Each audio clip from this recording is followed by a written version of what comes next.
Okay, start streaming.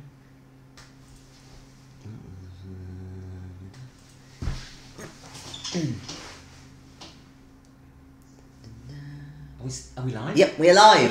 Hello. Hello, happy Sunday. Hi, I'm Becky. And I'm Jason. And together we're Pear of Geeks. Pear of Geeks. And this is a new format show for us. It is. We're I'm looking at the wrong camera. bit. I was looking at that one, or that one. It's that one. Yes. You're doing a me, because I always get confused on the camera. By the way, I just changed it. Well, don't change it without me knowing. It's like a little tiny click. Stealth change. Hello, Fuke. Nice to see you. Hey, Fuke. How you doing? 8 AM in Alberta. You are an early starter. Yeah, Facebook's down, so come on to YouTube and hang out with Pear of Geeks. Yes. Shall we mute? You want to, yeah. So we've got the sound preview playing here. Yeah, well, it's fucking fine, so let's just mute that. We have sound. I mean, we know these things these days. Because it always used to be you'd start a live stream and you'd have terrible trouble knowing if the sound's working. And like the start of Com Plus last year, where the sound was quite boomy and a little bit out. The answer is have loads computer. of computers and equipment, because everybody can do that. We have quite a lot of kit in here now. Yeah. So yes, this is a new format show, and what's new about it is that basically the easiest way to do a YouTube video is to live stream an hour and a half, whatever, however long you take, talking to a camera, and throw it up online. No editing, just goes out live, and that's nice and easy. And loads of people do that. And we do that too. If we haven't had time to film an episode in a given week, we live stream. And I know, like, in the last sort of year we haven't streamed as much, but yeah, we've already fixed that. We're back to weekly shows. This is actually our second one this week. But what we do is at the weekend we film a Pear of Geeks video. Now the problem with POG videos is they have a lot of work to do all of this beautiful scenery, and then you put together this video that takes you a day or two to make, sometimes 3 or 4 days to render, and you get a 10-minute video. Which is a lot of work, and because that's such a small footprint on the internet, we were getting ignored. So we thought, let's do the miniatures live. Yeah, because hell, miniatures are nice, and they still look nice even on a stream. Yeah, and we can talk you through it, and you can ask us questions and give us suggestions. Sorry for that. How I moved us. Will you stop that? Well. I don't want to be like that presenter in Dragon's Den where he never knows where the camera is. So he has to kind of botch. Let's do the intro graphics.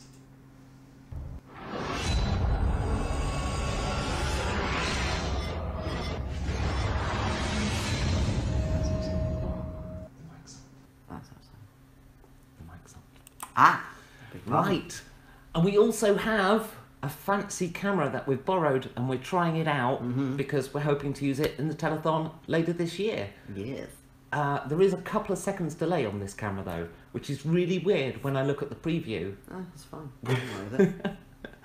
It's kind of distracting because it's so far behind. Basically, we have an auto director. Yeah. So when people talk, then it kind of zooms in a bit. Yeah. Hopefully. Yeah. So and I can also take control with this device here. Would you like to take control of our patrons? Here we go. So I've zoomed up, and hopefully that's in focus. Is it moving? It's gonna move. It's. No, I had to let go of the thing. There we go. Can we zoom in some more with that? That's its max zoom. I can change the settings and make it zoom in even further. Or we could just take that down and hold it up to the camera. Or we could use the other camera. Style. No. We have the free cam. Should we use the free cam? Okay. Yes. We'll talk about D&D stuff in a minute, honest. But right. We do need to... Okay, here we go. Dun dun dun, the most awesome people in the world are Amber, Brandon Fishwick, Dave Poirier, Johnny Mangina, and Mark Threlfall. Thank you so much, guys. Thank you so much for all your support. It makes the world of difference to us. Right. If you want to become a patron, head over to patreon.com/pairofgeeks. Nice and easy. Mm. And you can become a fruit ball like these lovely people, because fruit is good for you. Let's talk about our first topic, Yes. because we've got minis. Yes, so obviously we're going to be talking about swamps. Now, you dropped me in it somewhat. You did. I'm going to switch back to the Mevo camera. You ready? Yeah. Mevo camera. You ready? Yeah. Hi. You dropped me in it because Oh yes, I did, because it was kind of my idea, wasn't it? you said I'd be doing this video, and I'm like, but I don't have any ideas for this video. Yeah, but then you made some ideas, like you always do. Yes, hopefully. So, there Quiet. there are horns going off outside. So, here we have stuff. It's a castle. It is, and why have I got a castle out? Because you set me up to do prisons. Yes. The prisoner trope. So this was an idea where at the start of a campaign, there are a number of common tropes, and you wanted us to go through all the common tropes and kind of mix them up a bit. Indeed. One of them, which is probably the most common, is the tavern. I've done a video on that already, so feel free, if you want, there's no card because it's live, but feel free to head on over after this video and have a look. Why does the random camera sometimes look at outside? Like, it kind of looks over does, here. doesn't it? That's kind of weird. Yeah, very true. Well, Yeah. but anyway, yes, I've already done that video, but as I say, we're going to be talking about prisons as well. Because that's another common trope in that people kind of start all in a prison together, and it's an incentive to work as a team and try and get out, and everyone's stuff is conveniently in the same chest a couple of yards down the corridor, and there's not many guards there as well for some reason, and various other things. And yes, Fuca's pointing out that our viewers can apparently hear that horn. I don't know. Well, why, I think the camera's actually hearing it as well, hence why it's going outside. Ah, that could explain why it keeps turning off to the side. Yeah, because the horn is out there. Yeah. Random car horns are indeed random. Well, Thank you, neighbours. No, it's our neighbours, and they are a bit noisy on a Sunday. But look! I've even set up. I'm just zooming the camera right up there. Look, they've got the on air. They're paying no attention to it. But, wow. I'm going to see what's going on. I need to know what my neighbours are doing. Yeah. This is unusual for them as well. I have no idea. Oh, maybe they're trying to get rid of those magpies. There is a car parked across our parking spaces, blocking everything in, Of course. with its boot open and no one in it. I have no idea what's going on there. Right. All right, Anyway. let's clear that off. And right, so let's talk about this castle and its prison. So, I thought, you know, when does somebody get put in prison? It's usually by someone powerful, right? There's always powerful people involved. So I figured, why not start with the classic trope of a king and a queen? And you see, I've put them. Hopefully that can zoom in enough.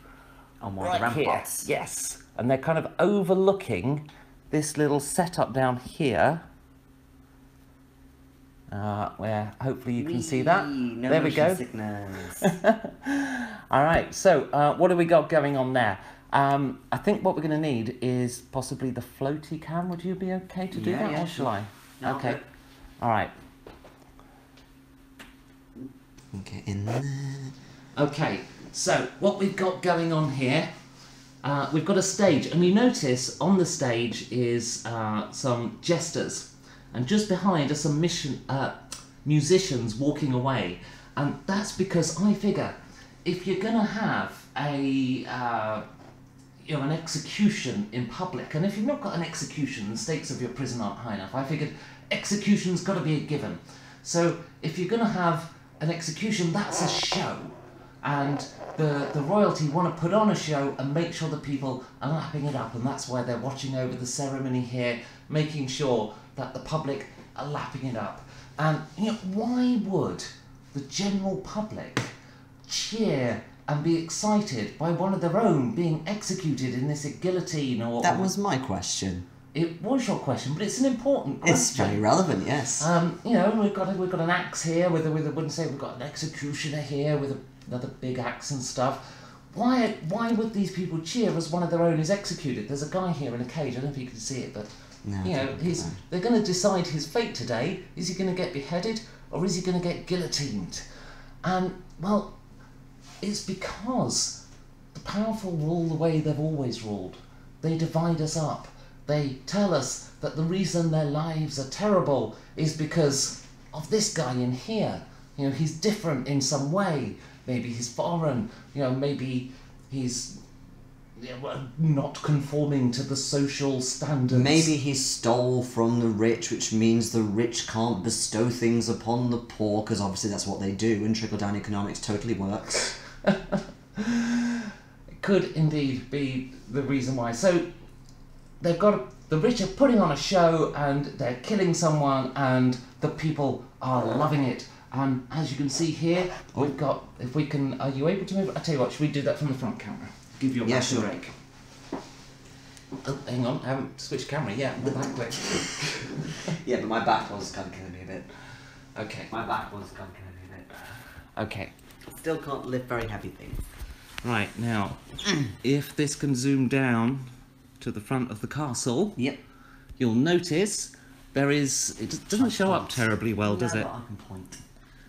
So yeah, there's this awesome little cage that I'm tapping down here. That's a giblet. A giblet, yes. So, should we, I'll tell you what, why don't we pull that back, right, I'm going to go onto a right camera, okay, and we'll pick it up and we'll show people up close, because there's not a light down there.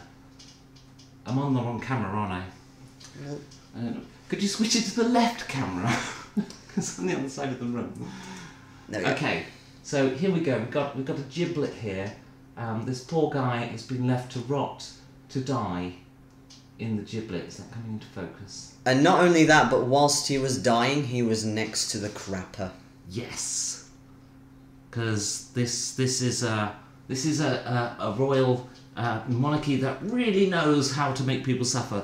There is also a stocks. What's the other name for a stock? I've always called it stocks. Earlier today, I said this a pillory. A pillory. Oh, they're sometimes called a pillory. Never heard of it. I believe. Right. Never heard of it. So yes, execution is a big thing in this city, and the reason I started with execution and not the prison is because if you haven't got the prison, sorry, if you start with the prison, you haven't got the stakes. If the stakes are high to begin with, then the players being in prison, it's more like now you're fighting for your life, you're gonna die. And it kind of goes back to what I was saying before, in that because it's like the start of the campaign, there doesn't tend to be that many guards around, or they're drunk or something, and you easily get out. And why would that be the case with a prison, especially if, you know, not only they don't want you to escape, but they want information from you. Yes, I know, I'm sorry. You've maybe lost my train of thought. And to execute them and things like that, like why would that be such an easy thing to get out of? Well, because it's the campaign start and your first level. Yeah, but seriously. At least with a tavern, it's a fairly safe place. It's not like you're surrounded by guards or dungeons. So, our players begin in a prison. So let's take a look at this prison. We've raised the stakes, we've shown the execution, but let's take a look at the prison itself. So I think the way to do this, should we swap chairs? Shall I go out over there for a moment? Yeah, okay. I was going to do the filming. Oh. Because you're back. Okay. Alright. Okay. Look at this smooth camera transition. You see, this is why editing takes so long. We have to watch through all of this stuff. Now we can just make you do it. All right, give me a camera. Yeah. So which one is it? Oh, hang on. We've got a question from Uke Enterprises. Should I use this in 7 hours when I start my new campaign? Is a question I have to answer. Well, that is entirely up to you. So, let's watch the stream and see what you think of our ideas. Let's start with the cells. Okay. So, let's have a look at them first of all. So this one all the way down here has got gunk here in the corner. It's festering. There's a stock here that's left in the cell, and I'll explain that in a moment, but there's just one other detail I wanted to show you, which is on this wall here. You notice somebody has been counting down the days that they were stuck in this cell. Something fundamentally you haven't mentioned though, these two cells haven't got doors on. They haven't got doors, whereas the other two do. So why is that? I'll explain now by showing you the torture room. So this is where our resident doctors do their work. Could you clear the... I was going to say, yeah, that's... We want to look at the beautiful minis. There we go. So let's take a look through this room. So here we've got an operating table. There are books here with diagrams of anatomy so that these doctors can extract the maximum amount of pain. Da, da, da. What's that for? The trapdoor leads... That's a pit. There's someone down there. Is it a rancor? No, it's a prisoner. We've also got prisoners chained up to the walls. We even have a couple of Iron Maidens here. And you notice that they're not really human size. This is Iron Maidens for halflings. And that's how they torture them, because they've found over time that halflings always confess when put in an Iron Maiden. So Why are you looking at me when saying this? I'm not a halfling. I'm a bit taller. As well as that, you'll notice that the doctors themselves have a bathroom in here. They figure, you know, why not let the people being tortured in here put up with the odour. Yeah, you put a cage right next to it. Yeah, so somebody could be in that cage at any point. There's another desk for cutting up organs at the back, a sort of stone slab type thing. There's lots of torture tools there as well. Many tools, pliers and all sorts of contraptions. It's not terribly well on camera. I am getting a bit of shadow here from the camera. Tell you what, could grab the light. Do you want to chuck a battery in that? There's several on there. You see, all this would usually be edited out. Other way up. There you go. Perfect, thank you. That's alright, just point it down there, press the on button. There we go, light. Oh, I see, right. Alright, so somewhere down here, you can see it, I'm kind of holding this camera away from me now. See, we've got racks of books with details of how to torture different species. There's a crate here big enough for several people's remains, and another table just in case the person they're torturing is too large for their normal operating table. So that's our torture room, and the thing about torture is you can always get somebody to say what you want. It might not be the truth, but they will confess, except for this guy who never confessed. It's... There we go. This guy here, he never confessed. He stayed there forever. As did all of these people. These are the remains of people who never confessed. Those that claimed they were innocent until they were tortured to death. So, all of this was set up for explaining why these two don't have doors.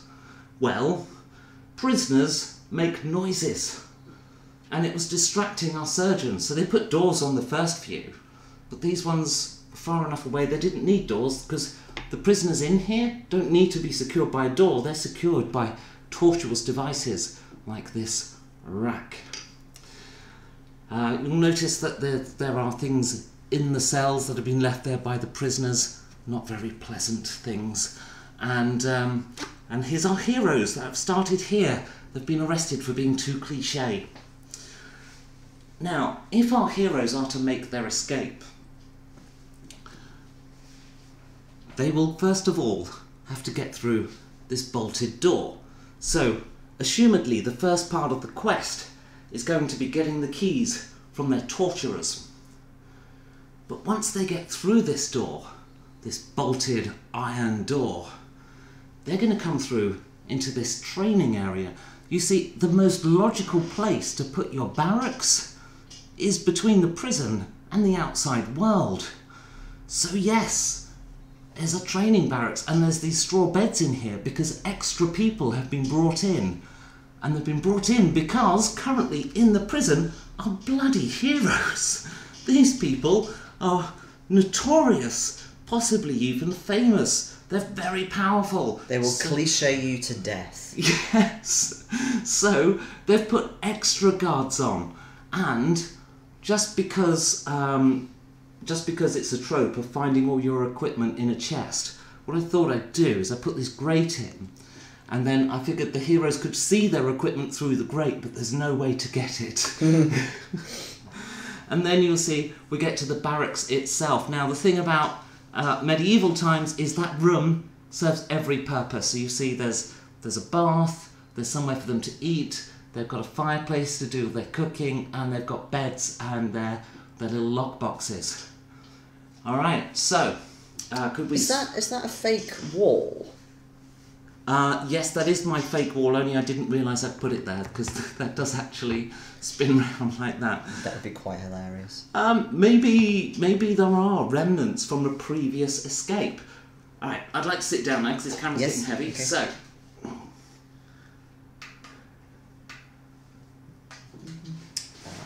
I'm kind of waiting for you to switch camera so I can give the viewers something other than to look at. Sorry. That's the same camera. That's the... that'll do. Okay, yep, that works. Alright. Shuffle. See, beautiful, smooth, elegant editing. Alright, so that's my prison setup. And I thought, and you've got...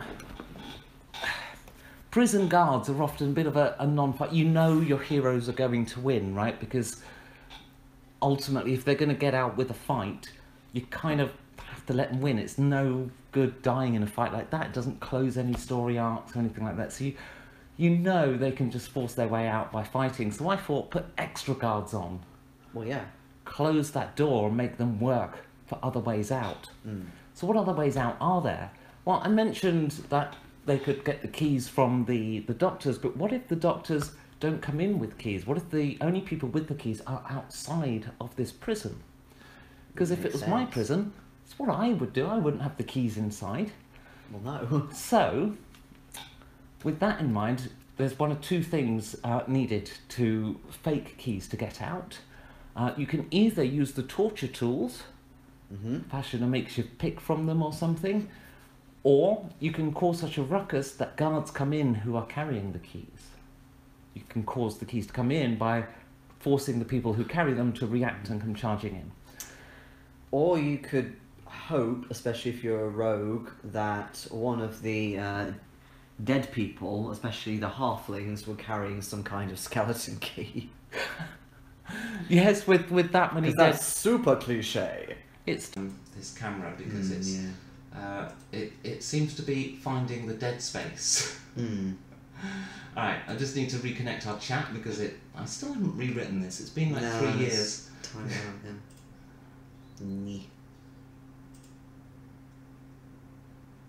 There we go. That's fine. You'd think after 3 years I'd rewrite that. So but no. Yeah, haven't got to it yet.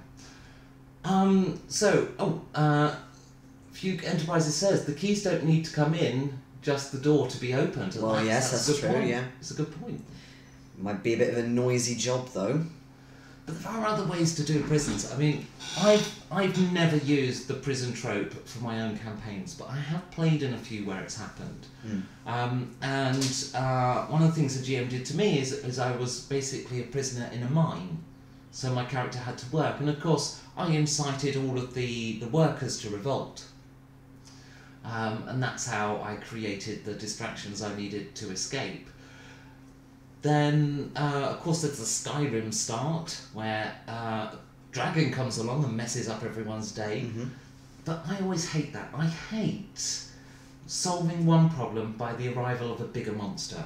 Yeah. Star Wars did it in episode 1 as well, right at the start. I just made my skin crawl.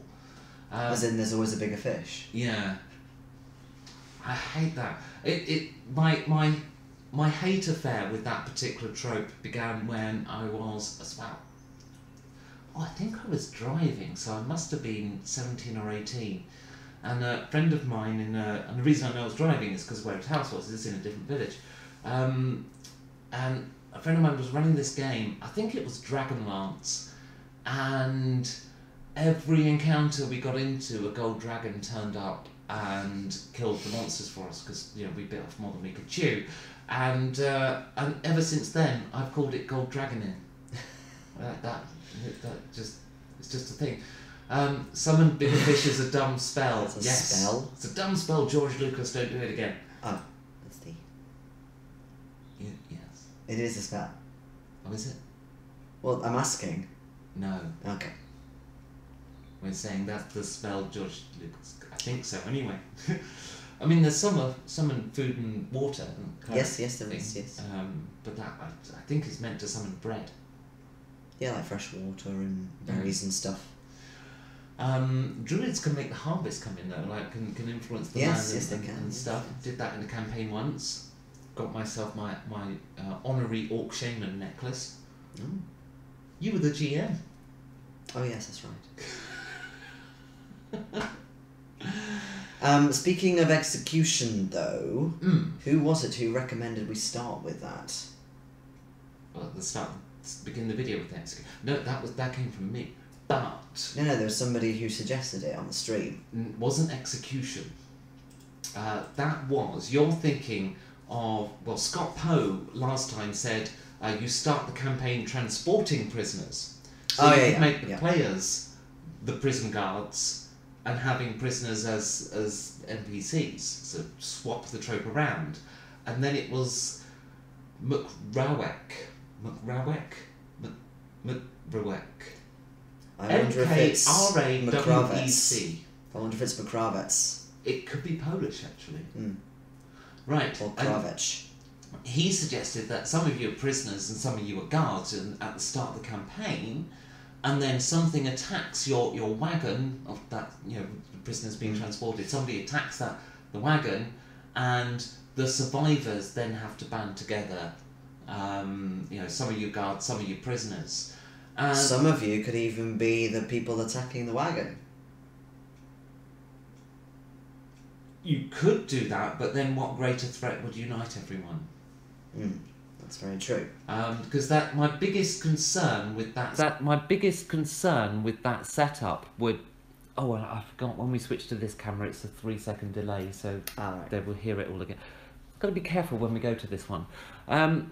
So no, my biggest concern with the whole that setup, because I really love the idea. Some of you guards, some of you prisoners, but you need an outside presence, something that creates an ongoing tension that keeps the party together. Because ultimately, you've got guards and you've got prisoners, and there's a pecking order there, and maybe there's 2 guards and 3 prisoners, or 3 guards and 2 prisoners, and does one side decide it's going to be the only survivor? And that is always a concern with a situation like that. Well, one way to make the guards comparable to prisoners is for the guards to be disciplined or fired by somebody superior. I think what I would do, so you're in the wilderness, you're transporting these prisoners, and a large creature of some description comes along. And like a gold dragon? It could be a gold dragon. Comes along and ravages the prisoner train. And in the fight, maybe the hero prisoners... I mean, the thing is, if you start the fight with... Like, if the monster isn't overwhelmingly powerful, then what's going to happen is the prisoners are going to take that opportunity to run away. The players playing the prisoners are going to do the most logical thing, that's get out in the confusion.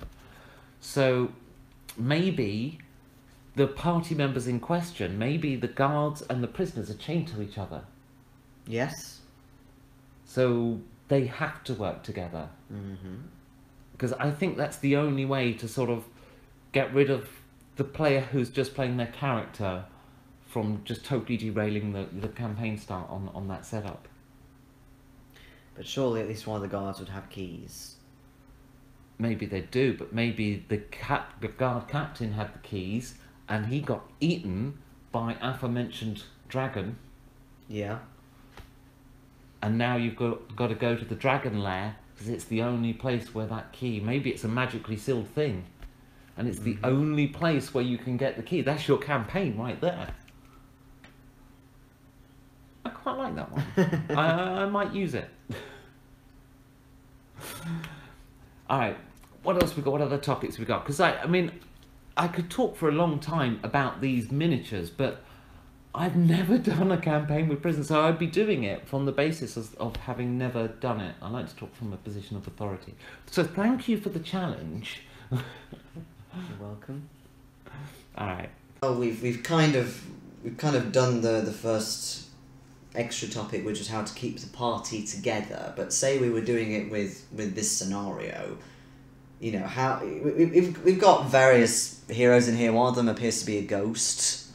No, it's because it's a cliche, right? So what I did is I got this translucent mini out for the rogue, because the cliche rogue is always doing stealth. Okay. Even when they're moving maximum speed. Right, I see. Because cliche.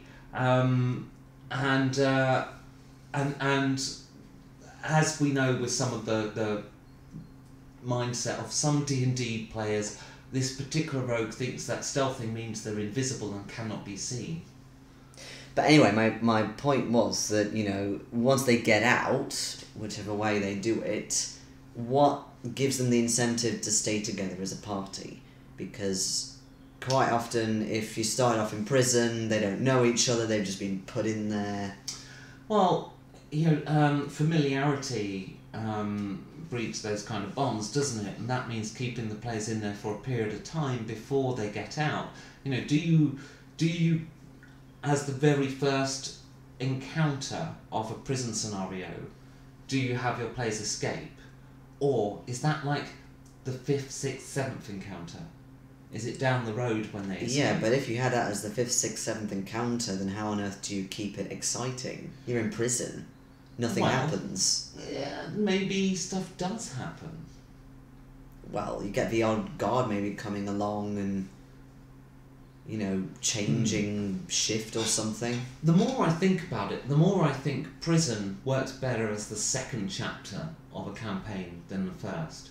Because not only do you want your players to stick together in the process of escaping and not betray each other, or maybe you do, because I mean that as a one-shot might work, but for a campaign, you don't really want the players betraying each other like that. So if they know each other well first, and more importantly, they know the stakes of the world, because they're obviously in there, and if you're going to torture them, then there has to be something that they that the torturers want them to confess to.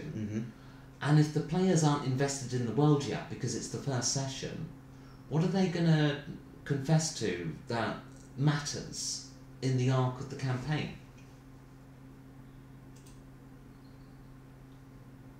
Because I don't think there is any. Unless do a thinking pose. Yeah, because I don't think there is anything unless they've already been in the world to begin with, or you've gone through a load of stuff in character creation. I think it's better to have the whole prison thing happen a little bit into the campaign. Or you could have it as the start of the second campaign, should players choose to keep the same characters. Yeah, or second campaign or second chapter or something. Yeah. But outside of the prison scenario, that is a whole topic in itself, isn't it? Keeping players together. Like, when is it good to split up and when isn't it, and stuff? Well, I'm not talking about that. I'm talking on a more macro scale. Right. I'm not talking about, oh, we're going to go off for a bit and explore this town. I mean, what motives do they have in the long term to stay together and not just go their separate ways? Well, one of the devices that's been used since time immemorial with role-playing is this idea of you are an adventuring band and you've got a name, and you build up, your fame and reputation under that name. I know you like watching Puffin Forest videos, which I do too. It's guilty secret. It's not even a guilty secret. I freely admit it. I'll watch Puffin Forest. It's funny as hell. Yes. And the adventuring party in one of his series of videos was called The Turtle. The Turtle Friends. Oh yeah, the Turtle Friends. Friends. It's a different word beginning with F. Yes. Okay. So, well, no, I don't want to talk about this topic because this is a topic you raised. Oh, I see. Right. And I'll tell you what, actually, I'm thinking it might be time to put this castle down so people can see us. Yes. This castle, incidentally, is one of the most amazing single-piece minis ever. It's by a company called Thomarillion, and it really didn't cost much. And they're also One of our sponsors. They're backing the convention this year, yeah. The bad news is we haven't got any of those castles to give away because that was the very last of those castles. That was the last one of that particular thing, but they have loads of other cool stuff. It's not just that castle. It's not even just castles. A lot of my this is a Thomarillion cage, as is the other one. Torture Tools is Thomarillion. Which the viewers can see extremely well. Yeah, this Iron Maiden is Thomarillion. It even has spikes inside and a kind of velvet thing. But I've glued it in that position, so... yeah. I believe that's Thomarillion as well, the stocks. Yeah, they do lots of decor. Yeah, things. lots of dungeon decor.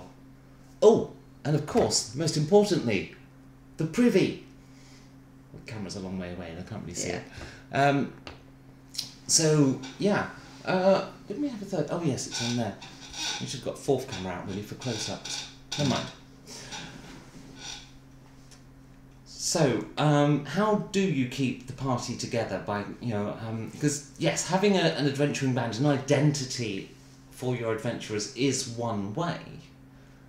There must be other ways. I mean, I think to some extent players have to be mindful of this whole meta concept of sticking together. Like, people say meta gaming is bad, but actually there are some aspects of meta that are... very important. Yeah, like, you're on a quest together, you're there to have fun, don't ruin other people's fun by playing the character to the extreme. Those kind of things. Those are important and still relevant, and they're part of that sort of wider meta. Mm-hmm. But is that the only way to keep a party together? Not necessarily. You can quite easily keep a party together by forging a common enemy.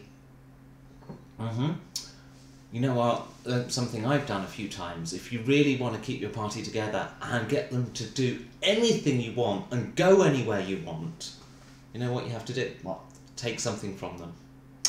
Well, yes. Take any bit of their equipment and you can take the players anywhere you want. And other planets, they will pursue that bit of equipment down even if it was a worthless thing. Mm. So Fuke says, is it possible to do the prisoner trope when one of your players is 10 years old? The only thing that would concern me is a younger player like that tends to want a lot of agency and creative freedom. Mm. And if you put them in a prison, prisons are literally a place where people lose their agency. Yeah.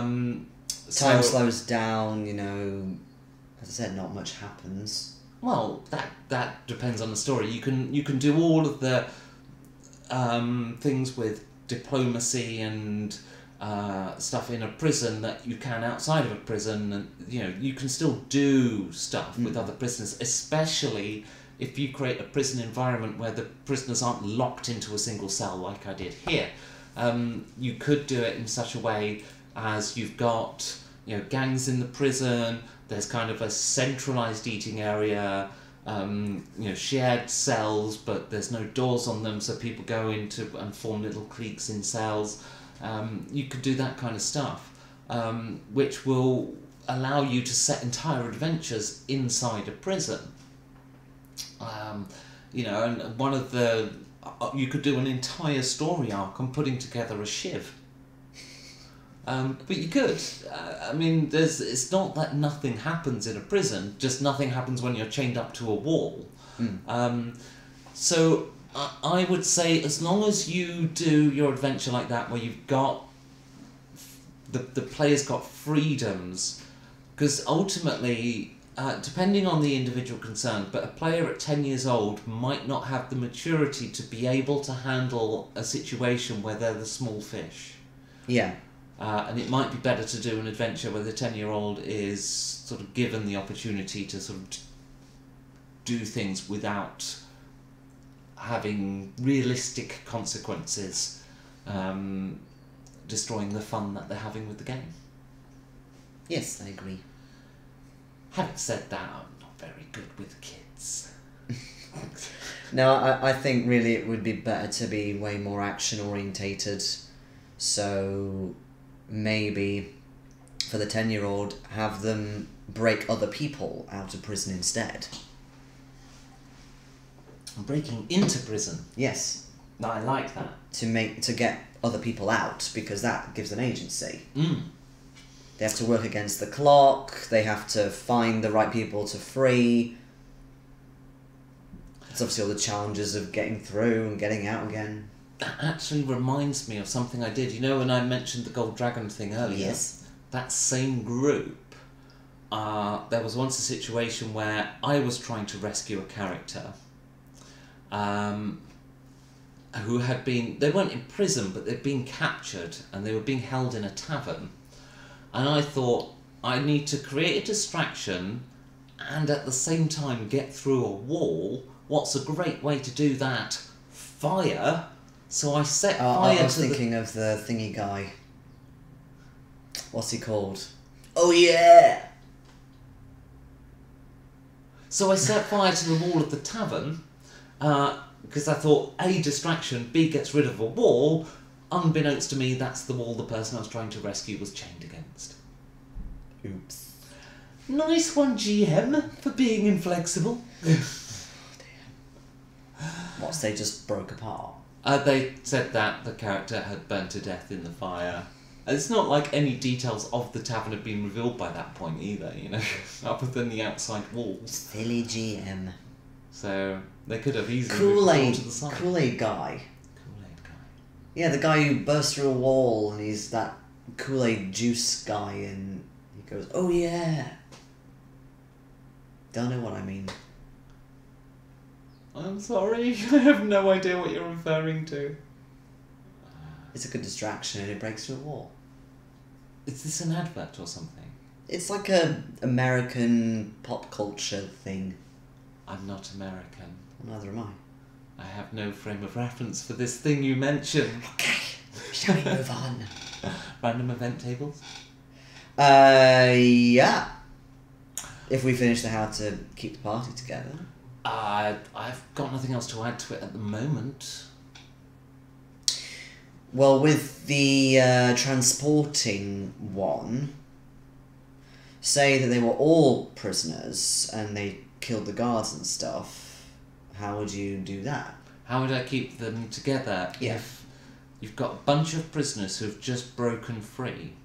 Well, again, you know, ultimately, you need either a restraint, i.e. they're still shackled together, they're in a chain gang type thing, or you need a greater threat, something that causes people to need strength in numbers. Okay. And it's one of those two things, really.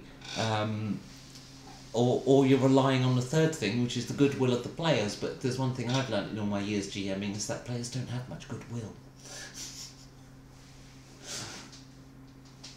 I like to know I've got a plan B.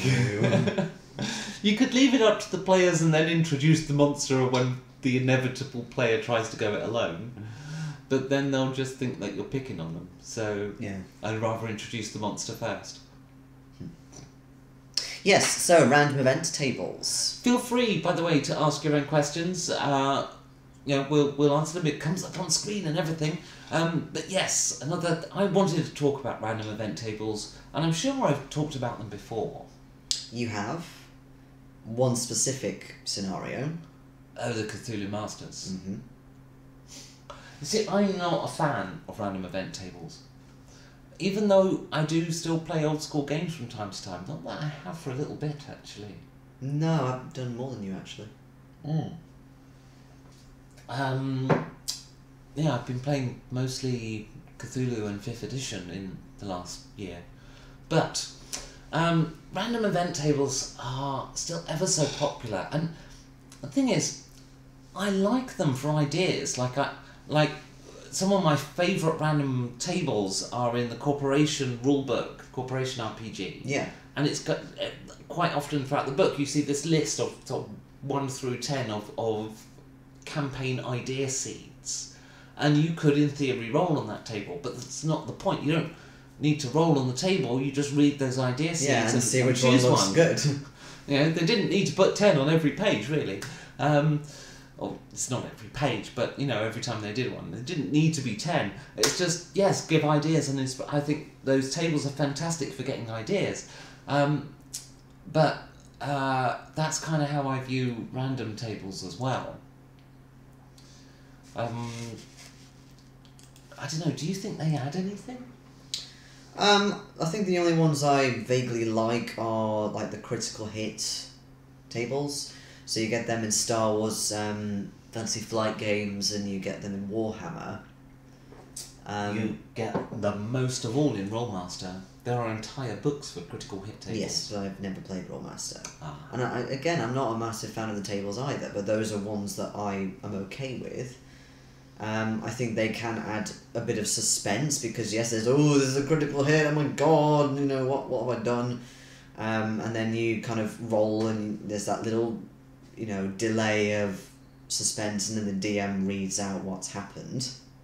Or has to process it first and goes, oh dear god, like I did that one time, where in Warhammer, one of my poor players, I got the NPC to throw a dagger, and it landed in his armpit or something, because you roll for where it hits, and it got a really crazy critical, to the point where the character bled to death. But here's the thing I don't like though about them, is that it's... I'll give you a story, which this is again one I may have told before, I think I have actually, but I was playing Numenera, and my character in Numenera was an archer. I had actually created a whole... Oh, this one, yeah. A whole side storyline, and we did an entire sort of side quest to create this bow, this gold leaf, beautifully decorated bow. It didn't have any special stats, it was just an ordinary standard bow, but it was my bow and it was beautiful, and I'd done an adventure to make it that beautiful, and you know, so sometimes NPCs would comment on it, and you know, it had presence and it helped give the character presence. And I'm in this adventure, didn't actually realise at first that we were playing a module. The GM was he was quite good at hiding the fact we were playing a module. He didn't refer to the book during play, and he'd even pretty good. Yeah, commit it all to memory and so on before each session, which was good. So I didn't realise we were playing a module until I had to roll on a fumble table, and I rolled on a fumble table because I tried to open a... No, it wasn't... Yes, Were you a yes. Jack? I was a Jack, yeah. Yes, I tried to open this chest, and this chest happened to have a trap that took off my hand, right? Because I said, I will try doing this thing, and then in the module it said a blade comes down and cuts off whatever's there. In my case, it was my entire hand. So, that was a random event from a critical fail, right? That was in the module book. That's when I found it was a module, because he looked up the result. And it's doing that thing again. Look, the Mevo camera, it points over there, it's found a sound source. Yeah, slamming doors. They're doing something with the van outside. Yeah, well, we're not on the Mevo at the moment, but it seems it's determined that's the source, and that's why I'm not using that camera. I'm really gutted. I keep trying to use this bloody camera. Neighbours. So yeah, so I, as an archer, as a character that's using a two-handed weapon, that penalty for my character is huge. Mm. So, in actual fact, that adventure was biased against anyone that uses two-handed weapons. It's kind of like a big no. No, don't do that adventure. Don't go that place. You could lose your hand. Whereas a wizard, or what do they call it in Numenera? Not the Grieve. Glaive. No, that's the Glaive. fighter. Yeah, There's yeah, another I've heard one, of Nano. Glaive. Yeah, Nano, that's it. The Nano doesn't ever need their second hand. Mm-hmm. Arguably, the glaive doesn't particularly need it, but of course, who's most likely to open the chest? It's going to be the jack. Yeah. And the jack is the one that fiddles with mechanics. It's harsh. It's overly harsh. And that's because it's an event table. And often when you're doing an event table and you've got to come up with 10 or 20 ideas, some of those will be quite harsh. And they might disproportionately impact certain types of characters over others, in the way I just described, because of the nature of the injuries. And for me, that entirely changed the concept of that character. And I never, again, fired a boat with that character. And as far as I know, the GM wasn't trying to stop me. He actually gave me quite a powerful mace later on from a different quest. But, you know, I wanted to run around with my beautiful bow, even though its stats weren't as good. Fuke Enterprises asks, you ever do random encounter that was just an extra idea you had that if your players didn't get through everything so quick you wouldn't need? Yeah, absolutely. Because especially at a convention, because at a convention, you know, you want to do a game that's you've got what, a 4-hour slot. Yeah. You can't Absolute overrun. maximum, yeah. You cannot overrun. So I tend to do adventures that are probably only about 2.5 hours, because if the group's a bit slow, that's easily 4 hours. Yeah. But if the group isn't slow and they're a bit quick, then I like to have a couple of encounters I can throw in that'll take up a bit of time, just in case the group's too quick. And yeah, you know, quite often when you're role-playing with your friends, you're there for the evening, you know, you kind of usually finish at the same kind of time. Why not have an encounter you can roll out that's not needed, but you can roll out if you do need some filler? Because if you've planned an encounter like that, and you've got something prepared, then at the very least, that's going to be better than thinking up something to fill time on the fly. You know, having a few planned encounters, absolutely. But I don't do random encounters in the way that I would roll them off on a table. Yeah, me neither, definitely Because not. those are meaningless. What I would have is an encounter that's droppable, but is either prepped or something I thought up on the fly. You know, that's it. You know, it is fine to come up with encounters on the fly, but I wouldn't just kind of roll to see what monsters are there. I mean, it's either the big thing about random encounters is, like, let's say you get 6 goblins and your heroes can trounce the floor with them, and then the next day you get 6 goblins. Again, because you rolled the same number. And yes, you're creating an atmosphere of a landscape that's full of goblins, great, but those goblins aren't a challenge to your heroes. Doesn't serve any purpose other than ambience. I don't need to roll on a table to put the ambience in. And there are arguably better ways to provide ambience than having random monsters. And what I like to do with that sort of type of encounter is have alternative victory conditions. So it's not about winning. Like, I hate it if I put 6 goblins in and the players kill all 6 goblins. Then why was the 6th goblin still fighting after the first one died? They killed Jerry.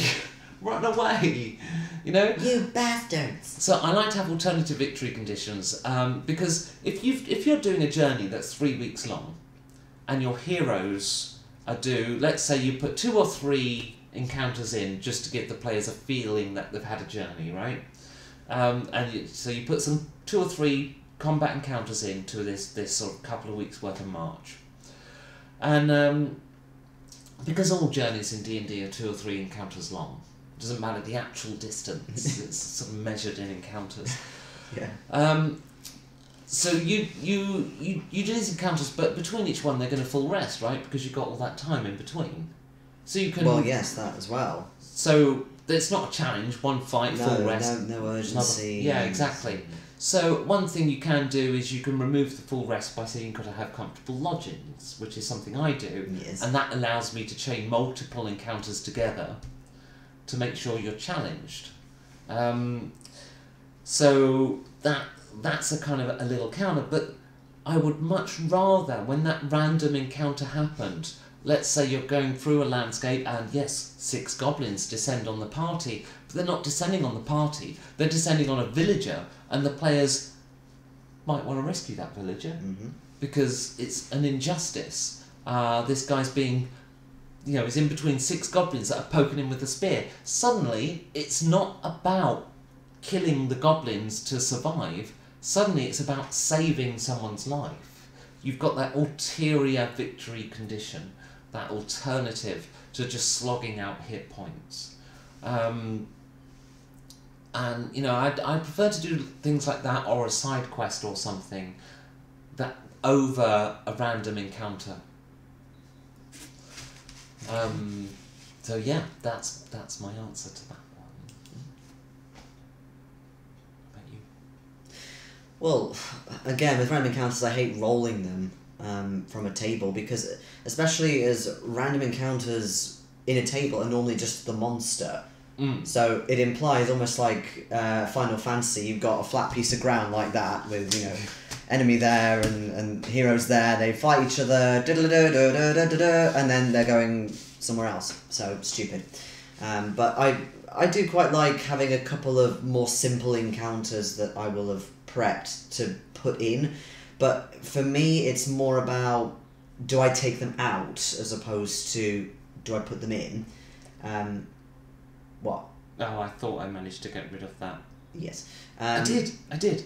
We can go back to the Mevo. Hooray. But yeah, I prefer to go with the, do I take out the encounter as opposed to do I put in an extra one? So I kind of create them more almost like complex one shot for a convention, and then, okay, actually, time is going too quickly, I need to take it out. Too quickly, I need to take it out. I had a situation where I had to amalgamate, I had to strip out too many encounters on an adventure. It was Brigade Con. The precursor to Con Plus One, and I was doing this pokey D&D. Pokey D&D. Pokey D&D. Now, the beta test of that, or the play test we did before the convention, went really, really well.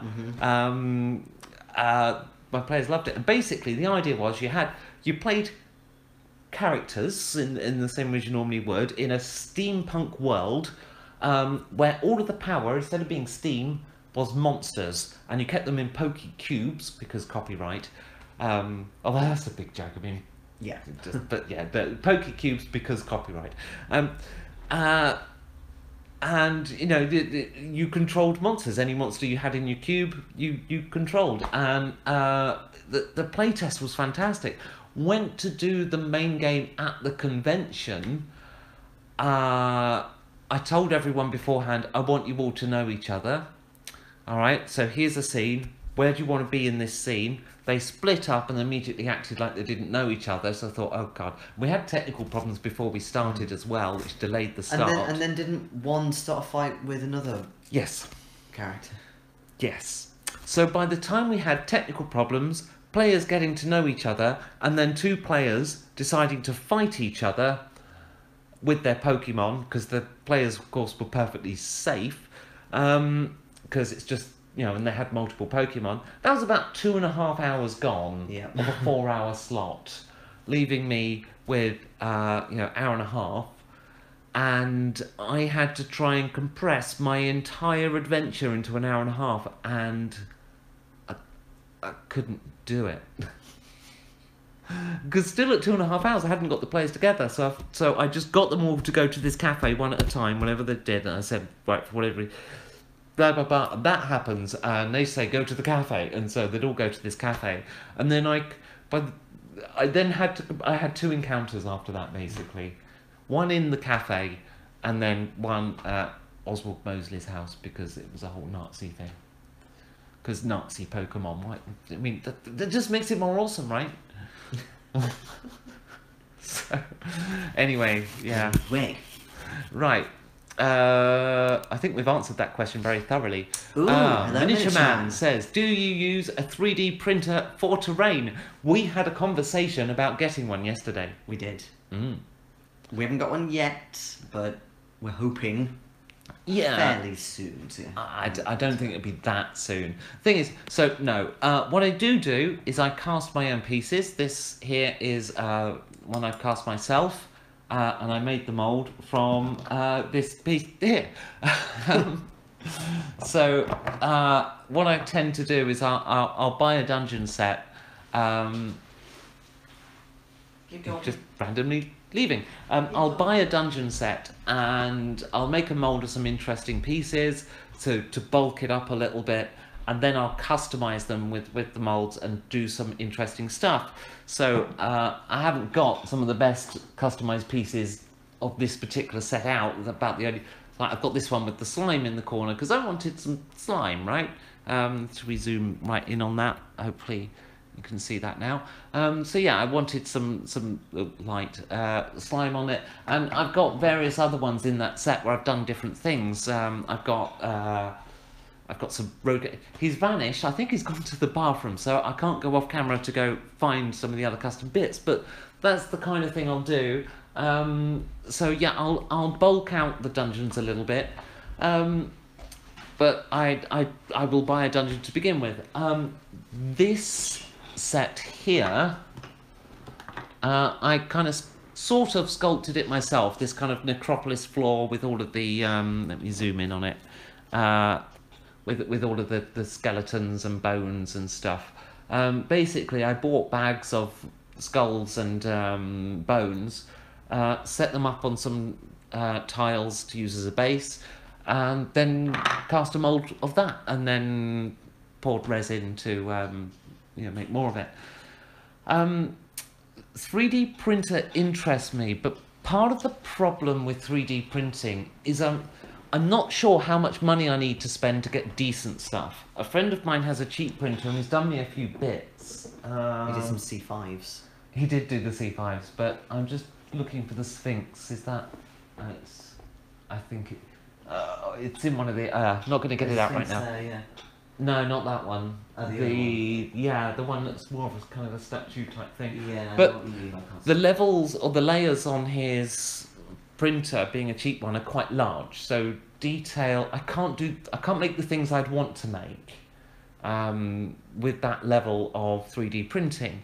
So I know a budget printer's not going to cut it. But how much do I need to spend to get reasonable quality? See, I know that this particular piece here was 3D printed, then a mold was made, then it was cast, because this is by Zealot Miniatures. That's how they manufacture things. I've got on my painting table at the moment something from Irongate Miniatures, and that is a 3D print, but at really high quality. And it's a great piece. And I've got 3 of their bits because I've bought some stuff for a docks that I want to build in the city that I'm hoping to make, or have started making. In fact, if you check out my Encounter Ideas Sieges video, you can see how far the city has got. So yeah, it's possible to do good 3D printing, but how much does the printer cost that will do it to a standard at which I'll be happy? I don't know. And can I afford that printer? Well, I don't know how much it is. Well, yeah. So that's where I'm at with 3D printing. I was looking at, there was some sort of in the 500-600 range the other day we were looking at, but I want to see samples of what it's printed.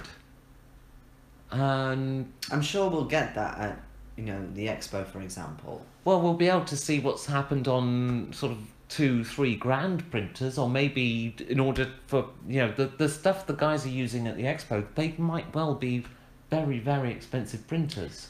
Well, there might be somebody actually selling 3D printers. There could be. They are becoming more popular. popular. But the time it takes to print, Can you be sure it's not a charlatan that's just got a really high detail mini and then said it printed that on it? Yeah. I don't know. I don't know. I think I'm being a bit cynical. Yeah, probably. But I want to do 3D, especially as I can 3D model on a computer. Not to a great standard, but to a standard sufficient to do some scenery stuff. I would love to. Would love to. Not there yet. But we do have some 3D printed Sinclair C5s. If you want to know what that is, you'll have to Google. Or actually, you can look at some really old channel updates, because I used to ride around on a Sinclair C5 doing channel updates. I've sold it now, though. It was a long time ago. That was. It's a couple of years back. Alright, Fugue Enterprises says, sometimes the players kill enemies that surrender or that are retreating. I know, and of course, silly. I did actually title this video The Prisoner Dilemma, which was actually a kind of a mistake, because the Prisoner Dilemma refers to a very specific type of encounter. It's you've killed the orcs, then you discover they've got wife and babies. And it's a common encounter, people call it the Prisoner Dilemma, and there is no good solution, and there are groups that have split up over this damned encounter. Really? Yeah, it has a reputation. I've run it actually to my players because they were just being so murder hobo. I wanted to start showing the consequences, and then I took the idea of consequences even further when I played Corporation with you, but that was for comedic effect. Oh yeah. Every time somebody dies, I'd tell the players who their wife and children were, even if they weren't part of the scene. Yeah, or something to that. Yeah. You know, some of them were saving up for medical bills and all sorts. But yeah, the Prisoner Dilemma is it often actually devolves into the alignment debate. So what you might get is somebody telling another player, you wouldn't do that, you're lawful good. And then somebody else says, but the orcs aren't human or aren't sentient or something like that. And it just brings out the worst in people. Which is why you should absolutely do it with your group and find out who they are. It's like Nietzsche says, you know, Nietzsche, you know, you live with a man a lifetime and you, from Firefly, live with the man a lifetime, and you won't truly know who he is until you talk to him. Nishka, yeah, but they're quoting Nietzsche. Oh yes, that's right. Yeah, because at the very start of the episode, it's Shepherd Book who says it first, before Nishka. Yes, I remember. Events. Hello, John Lennon. Hello. Sorry, I forgot. Hello, John Lennon. Events over which characters have no control or foreshadowing should only be temporary setbacks or complications. I agree. Yeah. I mean, I don't want to don't. Sometimes you can do things by surprise to players. But you're saying have no control. You know, if you're taking agency away from players, then yeah. No, I agree with that. I do. Like the prison, yeah. A temporary setback. Yeah. One of the things actually I wanted to say in the prison thing that I completely forgot is because about the whole trope of finding all of your equipment in a chest somewhere. Yes, which you put in that grating, which they couldn't get to. They couldn't get to it. And it just strikes me as, I think you need, if you're going to do the prison thing, they shouldn't get their gear back, which means you need to do it near enough the start of the campaign that they haven't yet got good stuff. Yeah, it's not so much of a bother. Because I think it kind of, the whole thing about getting your gear back just kind of feels wrong. Then again, if there's a file in the torture chamber, they could just file their way through the grate. You know what? You put the players' gears below that grate. I guarantee you the players will find a way of getting their gear. Yeah, exactly. No matter what it involves, they will dismantle the building if they have to. Yep. Yes. Setting and agreeing player expectations is it's a huge thing. Something really you should sort out beforehand. You know, you all got to be playing the same game. Well, we said that many times. Losing a hand, gosh, we must have been talking for ages. These are quite old comments now, aren't they? Oh, that's good. Yes, it is. So losing a hand would only be acceptable in a high magic game where it could be healed or replaced, or if the player was willingly playing a game they know will cause radical changes in character arcs. And that was kind of the problem with it. I mean, I always kind of teased that DM over it. Not maliciously, but hopefully. But I always kind of teased him over it because I very much disagreed with that decision in that it just took the whole concept of the character and said, you can't do that. And yeah, I felt that was wrong. It removed player agency, which is, of course, the biggest no-no of all. Yes. Although I had a character in Fate that came in sort of 2/3 of the way into the campaign because my previous character died, with my permission. But what we did, we started the character off with the bottom of his legs missing, like below the knees. So it didn't happen during the time he was there, but beforehand. So there was this whole thing of he sort of started in a little dinky makeshift wheelchair and he had extreme post-traumatic stress disorder and stuff. But eventually he became this awesome mechanic guy who made these like mechanical legs for himself, and he kind of became an Oscar Schindler but steampunk. So he led all these people out of the city before it completely destroyed itself, and it got really cool. So it became a great part of his story arc. But if that had happened halfway through, yeah, it would be very different. Yeah, I mean, I don't mind. The idea of picking up wounds and scars and injuries that stay with the character does appeal to me in a non-murder hobo game. Yeah, definitely. Like, it really makes you think about the impact of a wound or... But I think at the same time, you need to be careful what wounds you apply to what character. I think even if you generate a hand gets cut off, I think as a GM, you need to be very careful if you go, that's a player with a two-handed weapon. Yeah, should I really do that? No. Maybe pick a different one. You could pick a worse one because it'll be less worse for that character. Yeah, and it's not like the players are going to really see if you pick the wrong thing. You know, what they're going to do, go back through the book when you're not looking. Oh, did they get the right matching... A lot of GMs like to rely on the backstop of it's not my fault, it was where the dice rolled. Yeah. And you know what? It is your fault because you followed the dice. Yeah. Random event tables should make the gameplay more interesting, not less. Yeah, and that's why I think they're quite often used for things they shouldn't be. Like, you shouldn't be creating encounters off of a random table. No. This is what I've been saying. Like, because how does that make it more interesting? It doesn't. It makes it more random by definition. Yeah. Like a very common thing is, if there's like a journey of some sort, you only think of, okay, they're going from A to B. What's in the middle of that? Oh, some random encounters. I'll just roll. And yeah. It's like, no. And the thing is, that random encounter can only be monsters to fight. I quite happily look at your random event table and build an encounter using the monsters I see. I might even during prep roll them, who knows, and see if that sparks some inspiration.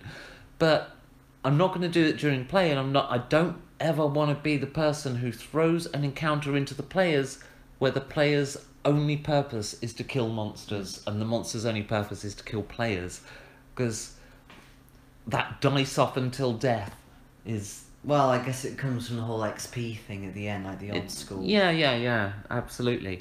My phone is getting low on battery, so I might actually have to come off this camera soon. Or I could plug it in, but the charger's upstairs. Should I throw out alignments? Oh no. Somebody unsubscribed whilst we were live? That's mean. That's harsh. You know, we got a dislike on this video before we actually started the broadcast. Before we even shared it. They couldn't have even watched it. Yeah, which is so funny. Anyway, should I throw out alignments even though I am running D&D 3.5? Yeah. Yeah. Like, what? I've played 3.5 quite a lot, and you can very easily not have alignments. Why does it make any difference? Well, I mean, there's If I remember... In fact, with 3.5, I think there's more versatility to break out of the alignment thing. Don't you get... There's some equipment that's alignment geared, isn't there, in the magic items? Yeah, in but... the DM's book. But for example, with 5e, you've got those little... Well, they're rolling tables, aren't they? The sort of little backstory things, and they're all put to alignments as well. And it's like, no. Yeah, no. So, we discussed this in depth though the other earlier in the week. Previous stream. Yeah. So I don't think we'll go too deep into it now, but yeah, absolutely. They still don't add anything to the game. Nothing has changed in the last half week, especially with D&D 3.5. Why is this not clearing the post? Hang on, I'll get there eventually. Have you ever encountered a Tarrasque? How to run this type of encounter? No, I haven't personally. I've never used one because they're... The problem with a Tarrasque is... I mean, it's there to be the big, massive, most powerful monster. That's its reason for existing. Let's change camera. Okay, we've still got life. This changes by itself. Yeah, okay, well, I'm just concerned about your phone. No, it's not there yet. Alright. When the phone dies, we'll switch. Alright, we'll have to because the mic's on. Yeah, right, what will you do? Okay. So, so its purpose is to be the biggest thing in the monster manual. Yeah? Yeah.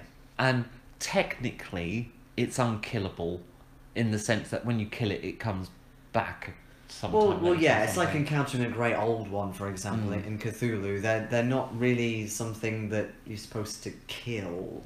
Yeah, it's there to be in the book as the most powerful thing. It's not meant to be run. Because if you do run it, there's a lot of hit points you've got to grind through. And actually, I think the point of those hit points is really to say, no, you need to find the MacGuffin to kill it instead. Whatever that MacGuffin is. But it's like... It's the old problem. I know people have done campaigns and sessions where they've set out to do the big Tarrasque fight. And... there's an old sort of D&D sort of saying, if you were, if you stat it, they will kill it. And that's why the Tarrasque actually isn't the most powerful creature in the D&D mythiverse. It's the Lady of Pain from the City of Brass, because they never gave her stats.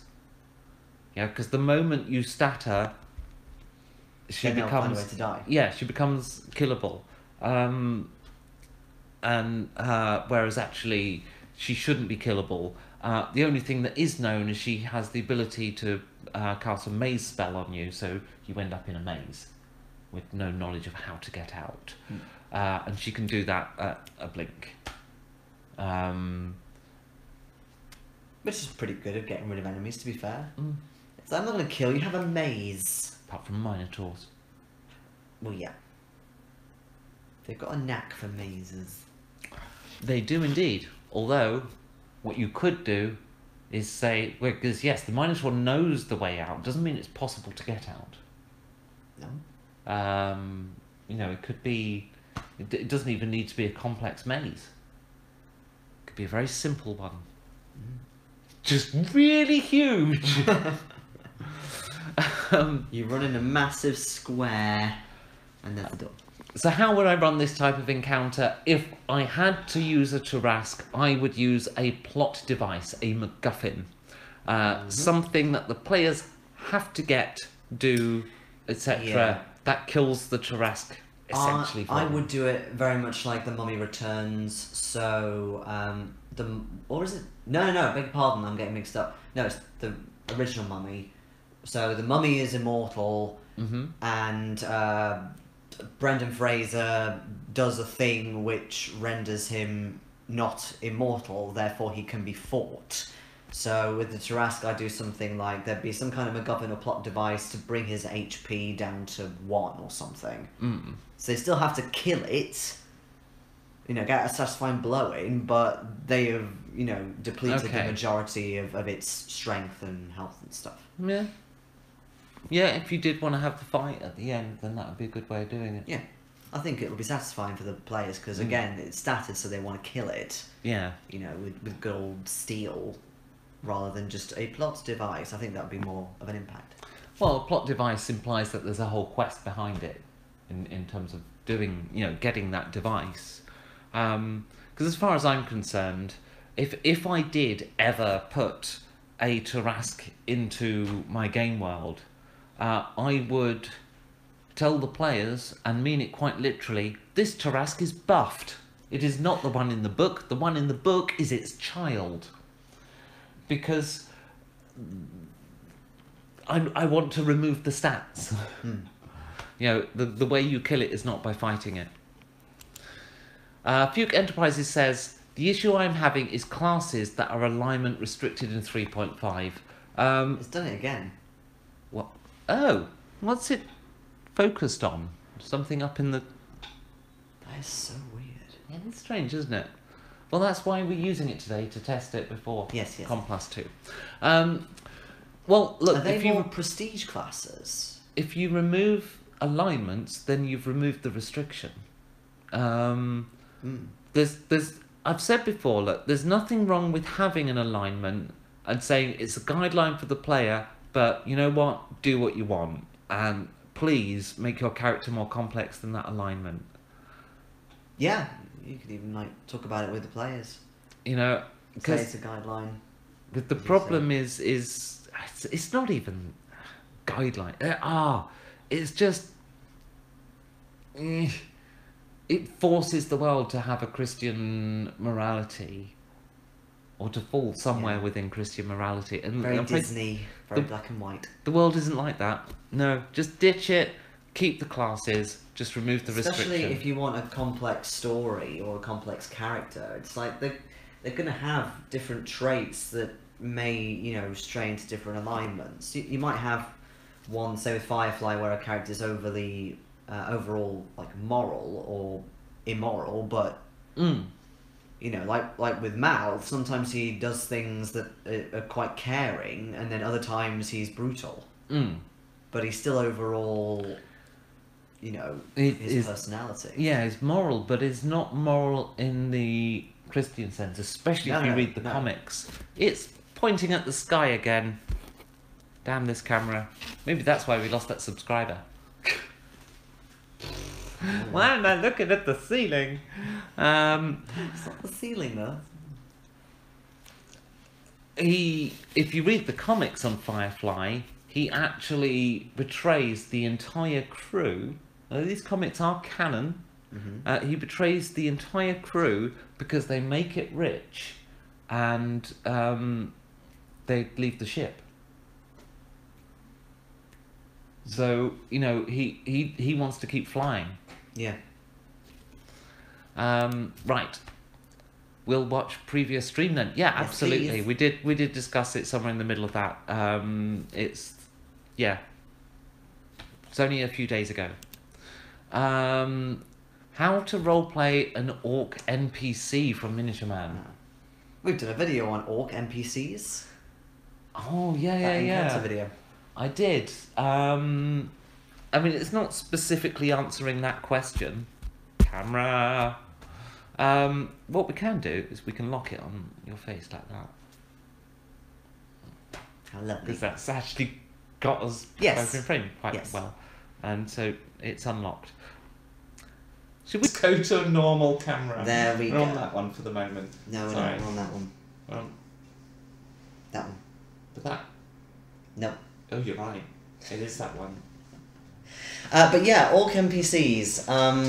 Check out what's the name of that video? Well, it's an encounter ideas one. It is an encounter ideas, I think. or was it Becky Ruins Killing Orcs? Yes, that's it. Becky Ruins Killing Orcs. Yes, that is a video well worth watching, and our questions have just momentarily messed up. Yeah, there's this again, it's black and white, kind of deriving from Lord of the Rings, and that orcs are bad, and we must kill all the orcs, and they have green skin or whatever. So there's that sort of they're non-human and they're evil, but orcs are still creatures. They have tribes. They have culture as well. So give them some of that flavour. Becky has 2 distinct orc tribes, so one's red, one's green. I had some as well in my recent campaign in like different types of orcs. Again, that come from different cultures and have different ways of life and different attitudes to certain people. You can even have them fighting each other if you want. I like to look at orcs either as just a stand-in for somebody foreign.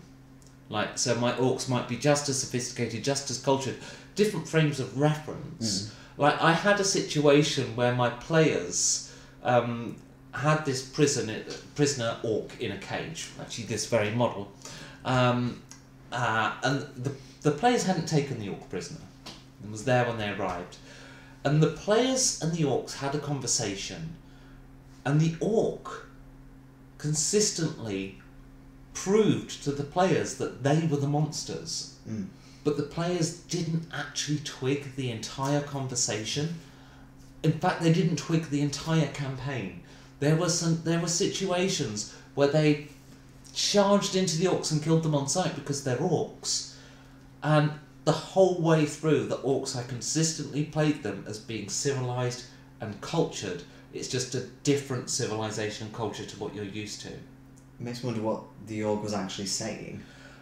He actually condescended them quite a lot, which is why I think they just viewed it as an orc being an orc. Yeah. Because the orc couldn't believe just how uncivilized they were. And the players really were the monsters in that particular campaign. It was the first Brawlers campaign.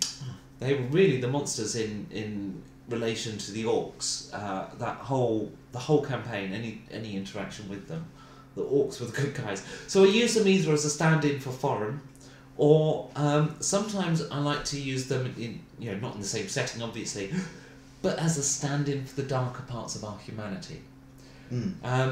Because if you do want to have evil orcs, then that's how I use them, but it's still fundamentally human. It's the darker part of being human that they're representing.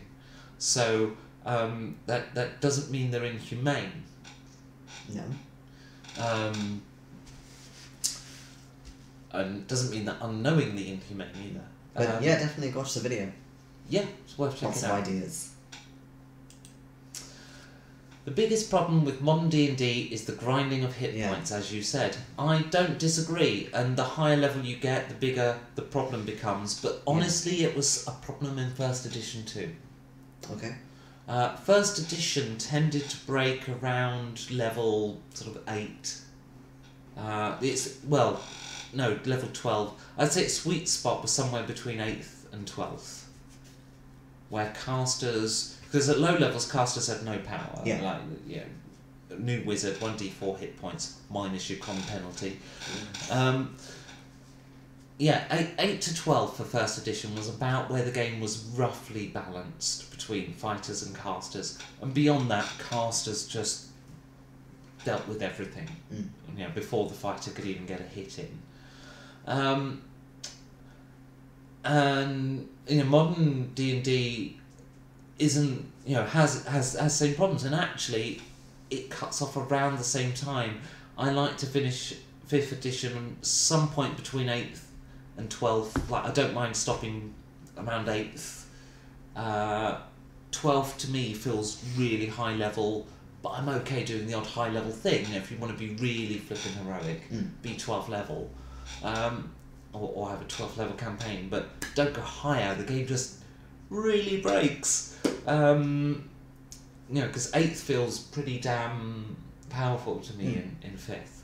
And it is, you just got too many HP. There is a lot of ways of healing and getting HP There's lots of bonus actions you can do, special abilities. Yeah, that's what you choose like a specific school or path as opposed to your base stuff as well, so you get extra things from that.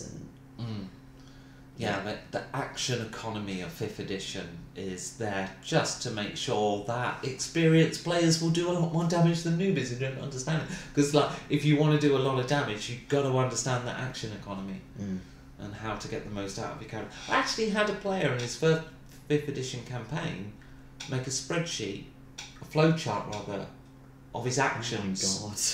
Right, he was playing a monk, multi-class Oh well, monk. actually, I'm not surprised then. Yeah. Because you can have like at least 4 actions or something silly by the time you get to that level. Yeah, and it was like, you know, under this situation, he followed that flow chart down and made sure he did all his actions and a different one for different situations. Incredible. I think to say that the problem wasn't there in older editions is a little bit rose-tinted.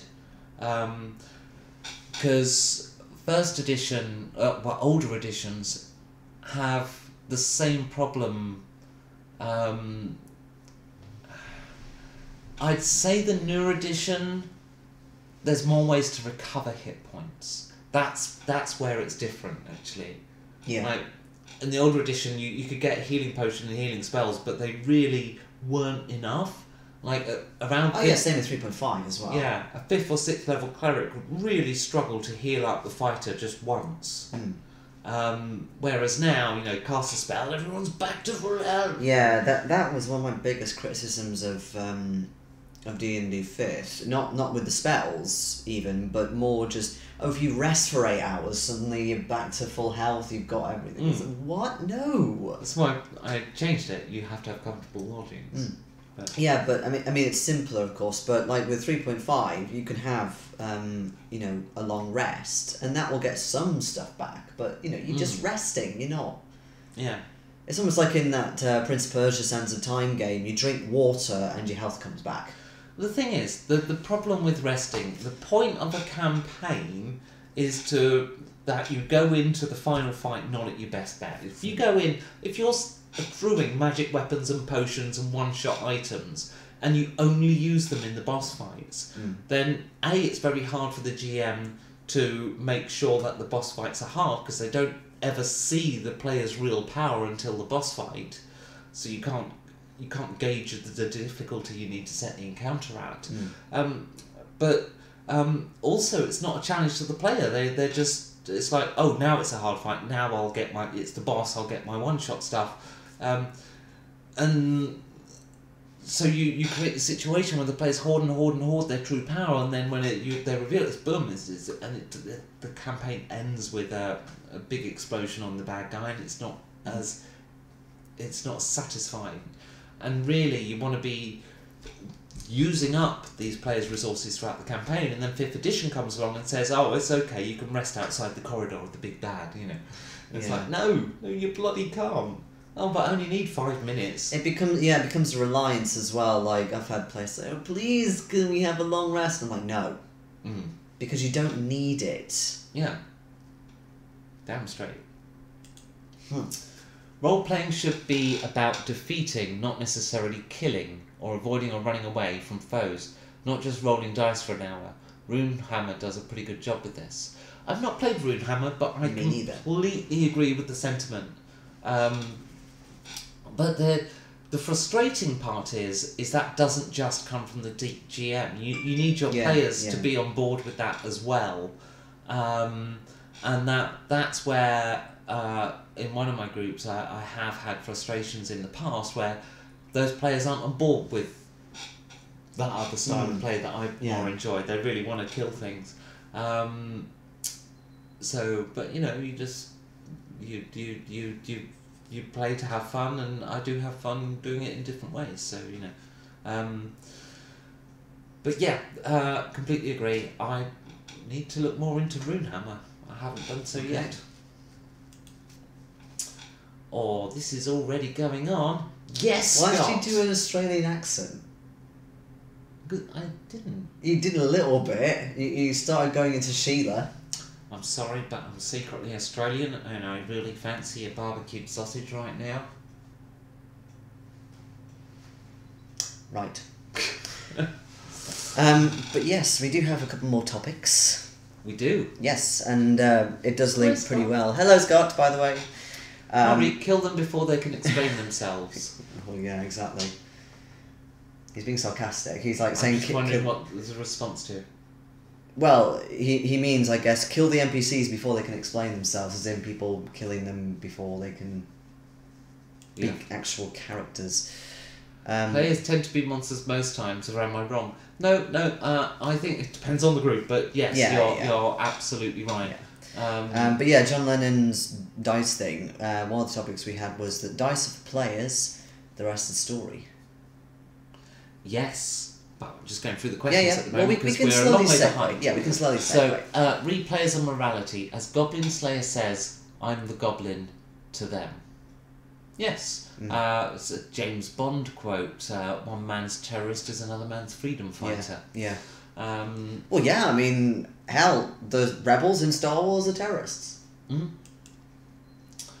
How would you do a prisoner trope when they have to escape before they get executed? We didn't really talk about that, actually. Well, we talked about escaping, and we talked about upping the stakes by presenting execution. But there is an encounter that I've seen a couple of times where, like, someone's on the chopping block, or they're all in a row about to be hanged, or they're tied to a stake type thing. And it starts from there. I've just realised a very, very important point. What? I'm going to need the free camera. Okay. Yeah.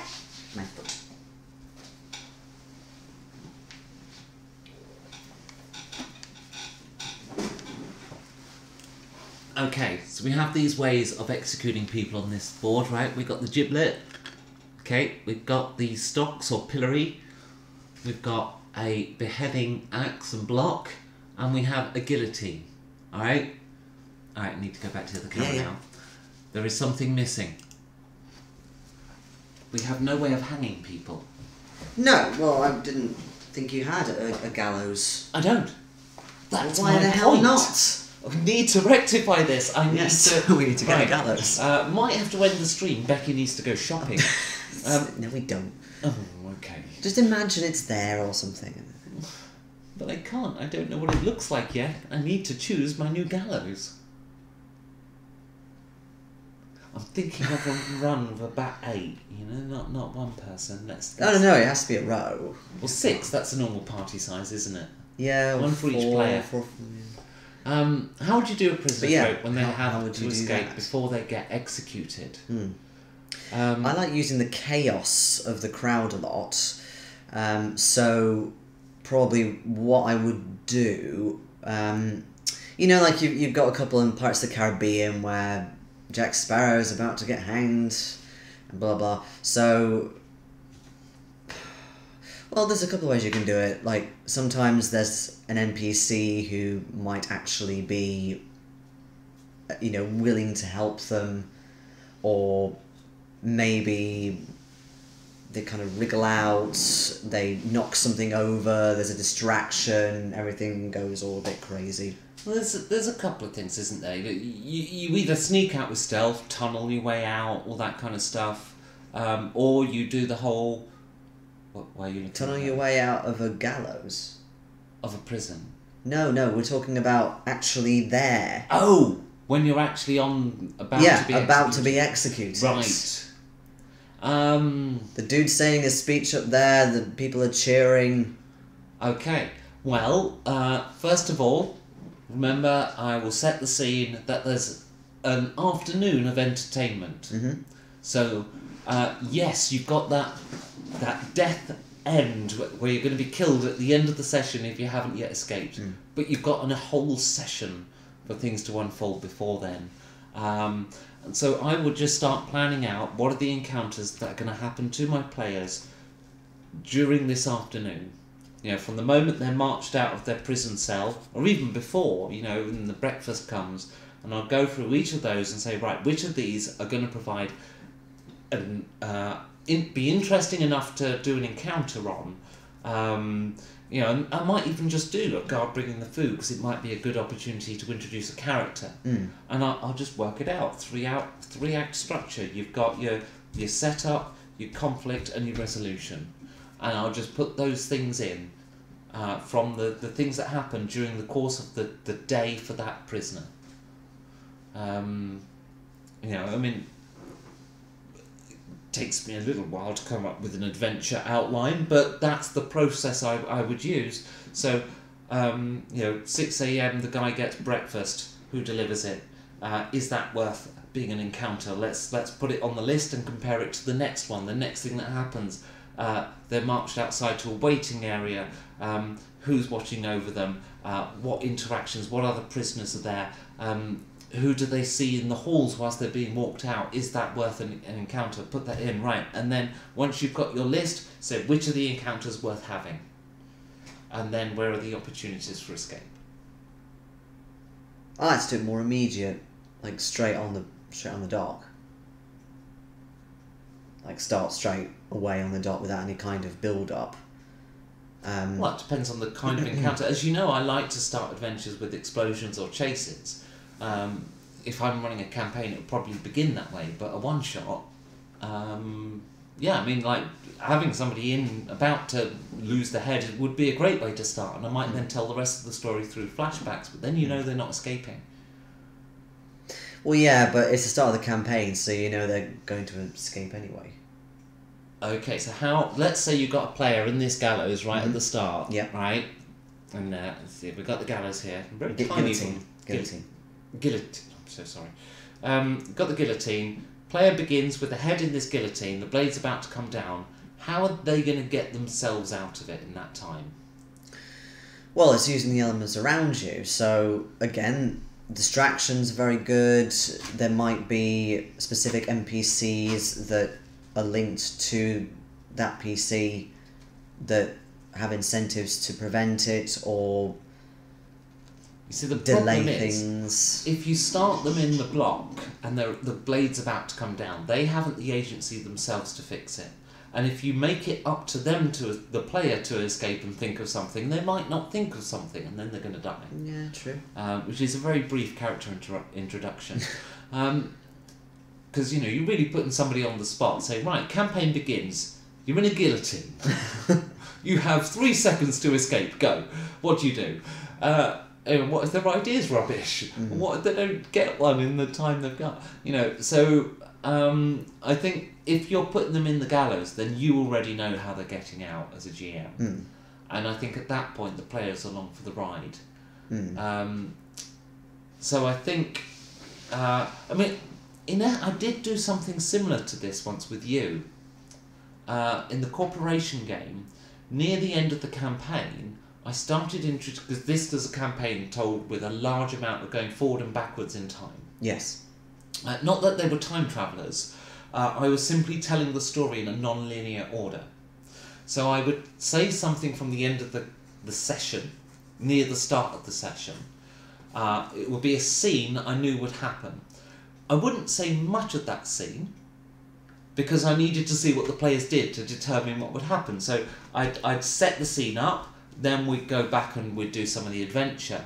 Then I'd use something that happened to introduce the next part of the session, as it were, as if you like Act 2, if you want to break it down like that. And then I'd go back to that future scene. Then we'd go back and do some more playing, and then eventually we'd end up at that scene and we'd have the resolution.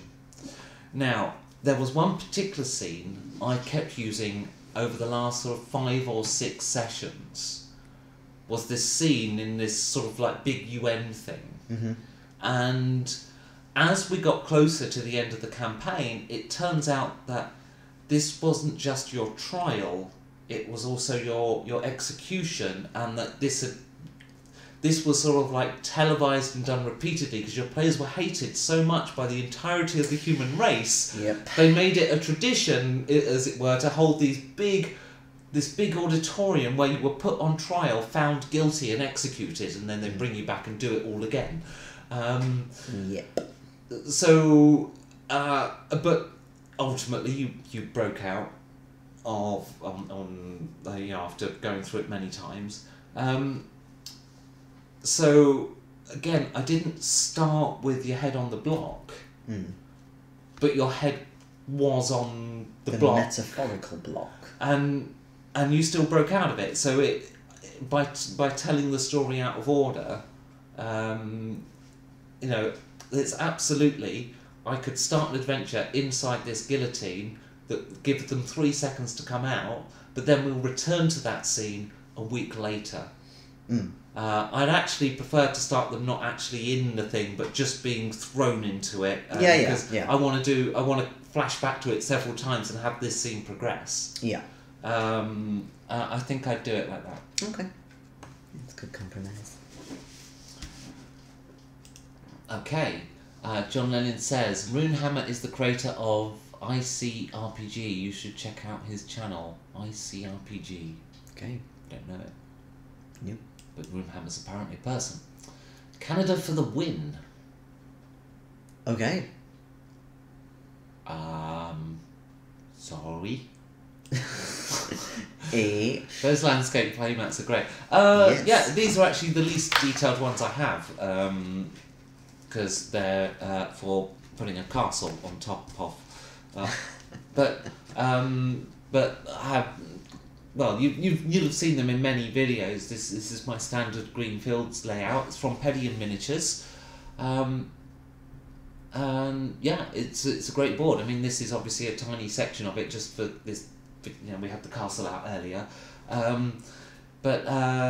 yeah, it's so useful to have an outdoor scenery tile that is a foot by foot, because you can have a setup that you bring out. It's not like these things where you have to build the setup from multiple components.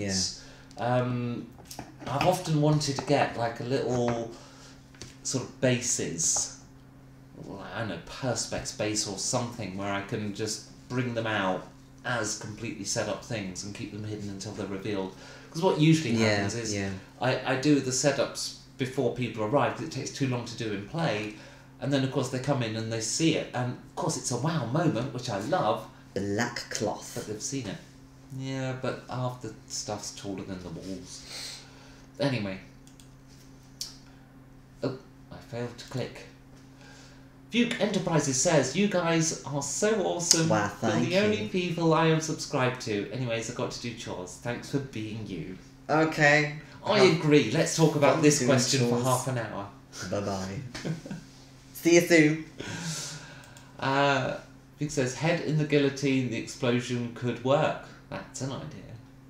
Yeah. Yeah? I do like to start with a bang. Well, yeah, I mean, that is a couple of things, like an explosion next to a cell, or whilst you're on the gallows. That's something that works, because then obviously you can quite easily get out. Yeah, but it's just the Skyrim thing with the dragon turning up the moment you're about to die. In a way, yeah. And it's another Jack Sparrow one as well, where there's like a big cannonball that comes through a cell and he just steps out of it. It's such a trope that I think you should do a video on it. Why? Because you made me do prison. The execution trope. Yes. So, are we going to talk about any more topics? We are about an hour and 45 in. No, because I really need a cup of coffee. Oh, I see. Yeah. Right. Well, that was a conversation ender. Yeah, I am. I'm gonna end the whole thing, gonna have a cup of coffee, go outside for a cigarette, chill out a bit, tidy this mess up. Are you just going to leave me here? Do you want to carry on presenting? Well, if you're happy to leave, I'm fine to leave it as well. It's been about the same time, maybe a bit longer. It's the time of an episode. We've done very our true. episode time. And it means we've got some more questions that we can leave for the next one. The next one? When is the next show? Ask Double DM. It will be sometime next week. Probably Thursday. Coffee is indeed life. We are coffee drinkers, even though we're British, we don't like tea. It's not that I don't like tea. Well, no, okay, It's I just suppose. that I choose not to drink piss. I suppose, yeah, if I had tea and my life depended on it, yes, I would drink it. I do very occasionally have herbal tea. I'll occasionally have an iced tea, and by occasionally I mean Oh 4 yeah, times in my life. actually iced tea is quite nice. Now, you know, when I first had iced tea, a friend of mine from Holland, who I knew, yes, that person. That person. didn't mean it like that. Just mean, I'm not. I don't want to name. She didn't. I'm not going to name people on air. Anyway, look. We just named all the patrons. But they're Patreons. They wanted to be displayed in the end credits. I'm just saying. I'm taking the piss. People close to us weigh in. Public. Anyway. Okay. Right. This person and iced tea. Used to drink it all the time, like 4 bottles of the damn stuff a day. Jesus. Lipton iced tea. Right? Wow, I bet her hands were shaking. She comes over for a visit. I get in a load of Lipton iced tea. And I don't drink that anymore. Oh. So I basically had this huge stock of Lipton iced tea, and that was my first taste of it. It's okay. I like the peach, but there's a lot of sugar in it. Yeah, there is. It took me a long time to get through that stuff. Yeah, I only really have it in the sun. I did drink a lot of that sort of honey green tea you can get everywhere in China, like in bottles. That was nice. Not been That to was China. a nice drink. Well, no, I know you haven't, but we can get it in the world thing in I Tesco. drink tea when sick, so I associate it with Being being sick. Last time I had tea, it was just after my op, because I just fancied it, but I haven't had it since. Alright guys, so having gone completely off topic, the rails. we are now going to say goodbye, which leaves us with just one thing to do. Come to Complus in October!